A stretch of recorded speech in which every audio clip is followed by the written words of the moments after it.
Wheel ചെയറിലിരിക്കുന്ന ഒരുത്തനെ കണ്ടിട്ട് നീ കൂടുതൽ ഇളകി മറിയണ്ട കേട്ടോ.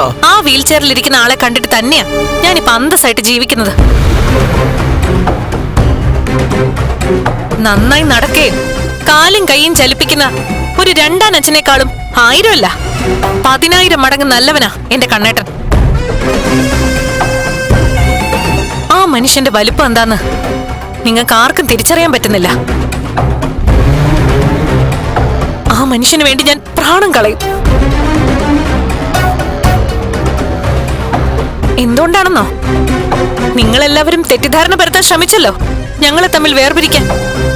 അന്നൊക്കെ എന്നെ സംശയമില്ലാതെ ശാന്തമായി തലോടി ആശ്വസിപ്പിച്ചിട്ടേ ഉള്ളൂ, ചേർത്ത് പിടിച്ചിട്ടേ ഉള്ളൂ. എനിക്കത് മതി. സ്നേഹിക്കാൻ ആൾക്കാർ അടുത്തുണ്ടെങ്കിൽ മറ്റെല്ലാം മറക്കാൻ എന്നെ കൊണ്ട് കഴിയും. പിന്നെ എന്ത് നഷ്ടം ഉണ്ടായാലും കോട്ടം ഉണ്ടായാലും അതൊന്നും എന്നെ ബാധിക്കില്ല.